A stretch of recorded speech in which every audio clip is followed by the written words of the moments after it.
Hey guys, it's Barrett.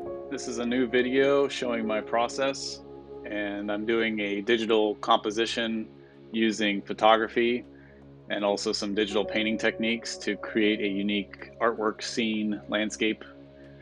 This is kind of the way I do concept art, the way I do just anything I want to do, really. And in this case, you'll see that I have been heavily influenced by a certain video game franchise, and this is one of my tributes to that video game.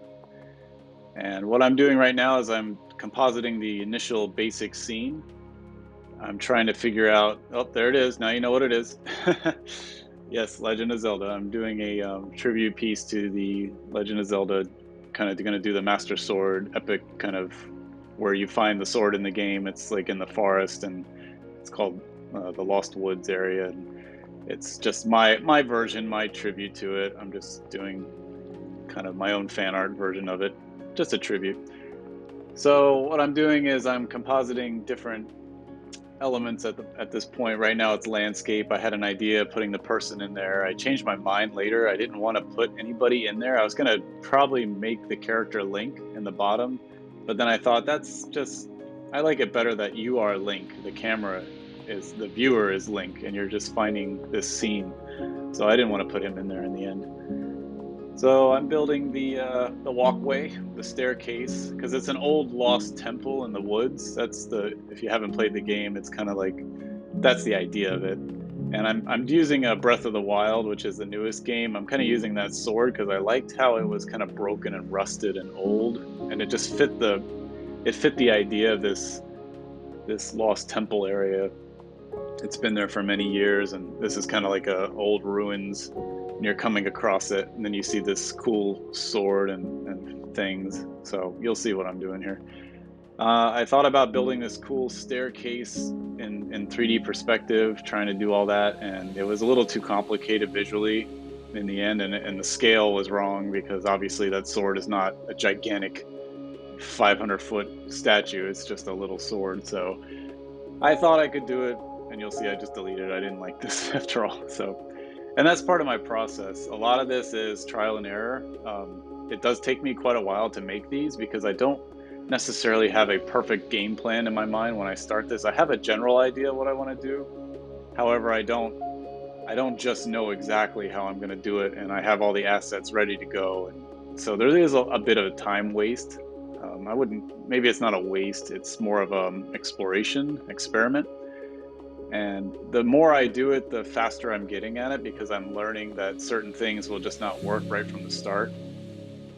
And I'm reusing some elements that I used in my last artwork, like this old temple, because it was really good composition with these mossy old rocks. I just really liked how they were kind of piled on top of each other.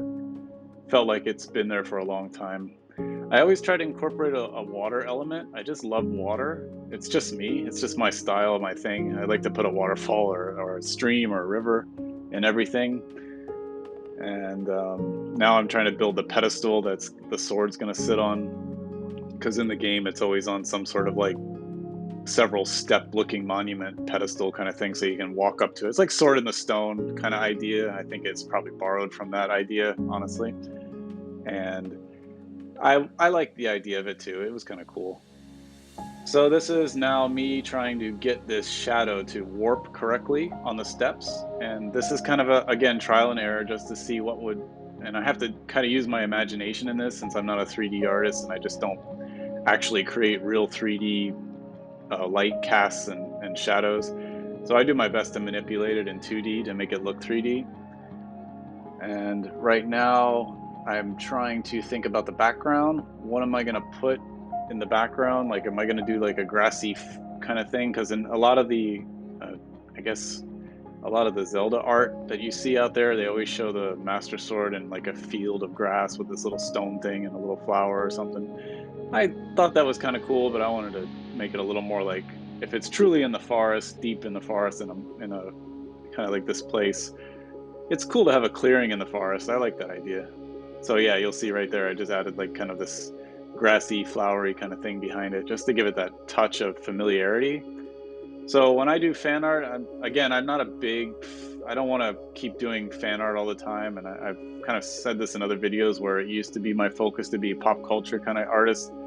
And I don't hate it or anything. I just don't want it to be my focus anymore. I feel like I've gained a lot of confidence in my own artwork, my own ideas and things. And I'm able to bring that style into the fan art. And as long as it's unique enough and original enough, then I feel like it's okay to do it. And this is more of a practice anyway at this point, because I'm just trying to learn how to composite better. Because every day is a new lesson. That's how I look at artwork. I'm never quite there. It's always more to learn. Especially with compositing, you can quickly overwhelm something. I know I do a lot, and I like things to be complicated because in real life, if you look at a lot of things, they are very detailed, especially if it comes to something like a ruins or a temple. It's human made, or in this case, Hylian made, but it's made by people or whatever. And same with sci-fi environments or fantasy environments. So they're going to be complicated. They're going to be structures. They're going to be built. Now, if I do something with a landscape on it that's just a simple environmental thing, sure, it doesn't need to be so complicated. But with this kind of artwork, I like to show that there was some effort put into it. There's a lot going on. There's a lot for your eye to see and follow, and it tells a story as you look through it. So you can start in the middle and obviously see the sword, but then you can see behind it there's depth. You can see the clouds, you can see the mist, you'll see the trees, you'll see the water, and then later you'll see I added some more kind of statues and stuff in there. So little hidden things. I like to do that. Now I'm playing with some more elements in the background, and now I'm doing the highlights, the lighting, because the light source is obviously behind the sword. Just casting the shadow, it's a pretty strong light, but it still has an ambient light effect on all the rocks and everything in the foreground. So I don't want to over contrast things. And especially since I'm thinking about this being in other formats and printed or whatever, if it's too dark, it won't print correctly. It'll look terrible.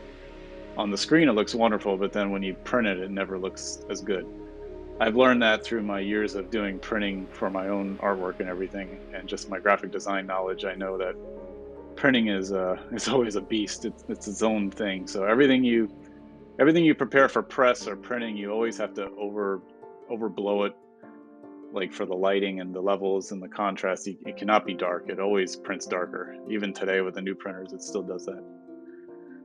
So I'm adding in some trees. I'm trying to do a little Bob Ross here where I have a happy little tree in the foreground.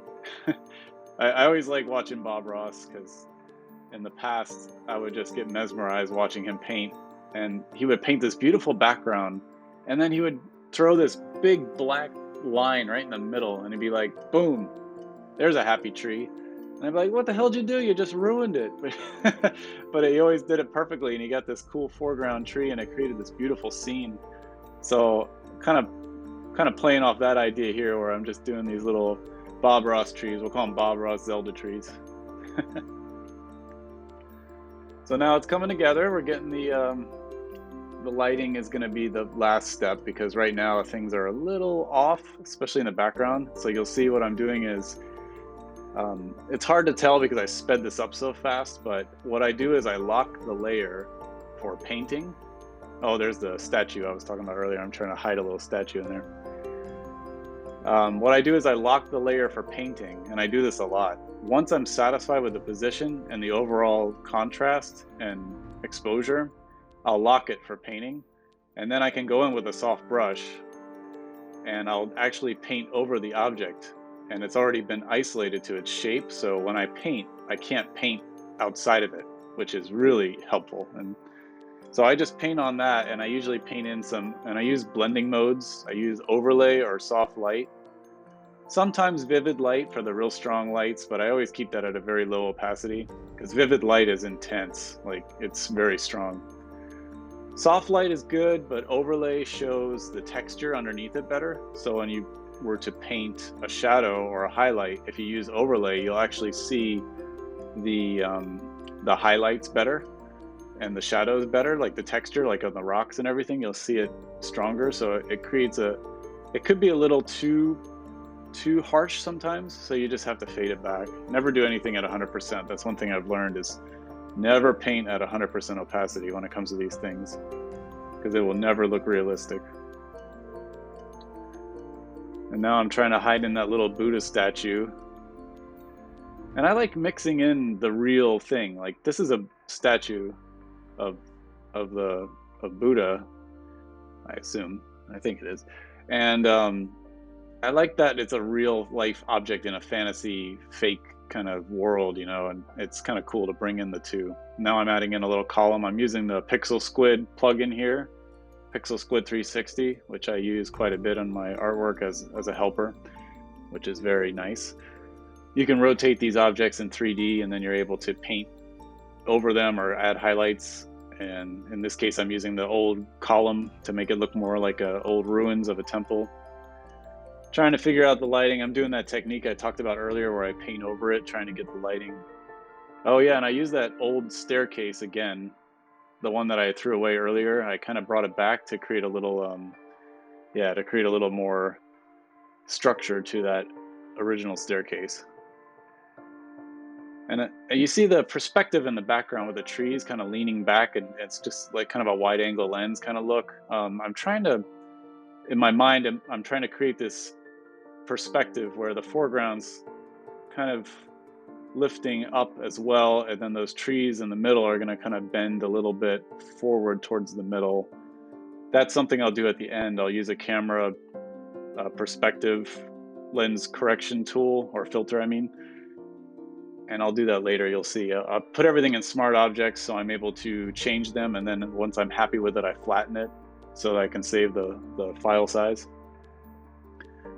So now what I'm doing is I'm adding some mist, some clouds. Like I've said this before in my other videos, but this is one of my favorite parts because this is the atmospheric effects, which really make it look more realistic because right at the beginning it seems it's either too contrasted or too flat.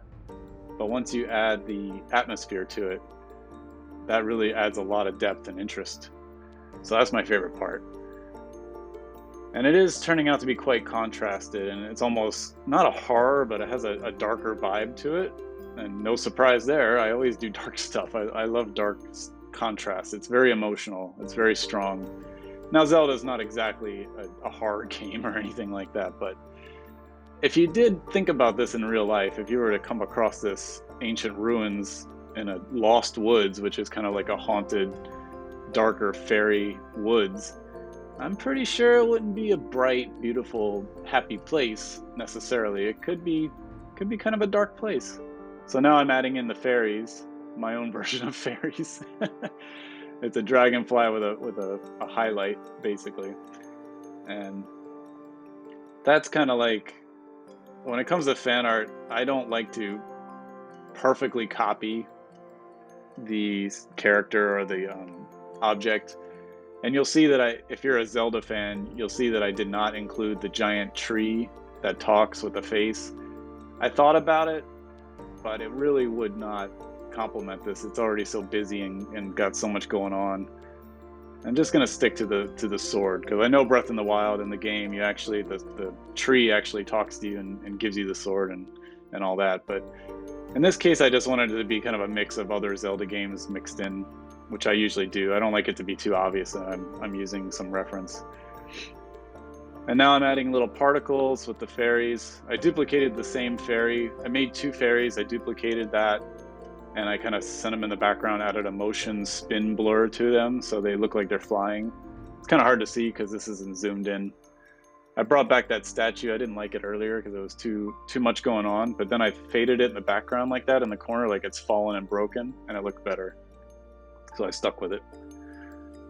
And then that right corner was just a little empty and boring. It needed a little something there, so I added this plant. I got rid of the light rays. It was a little too dramatic, a little too epic.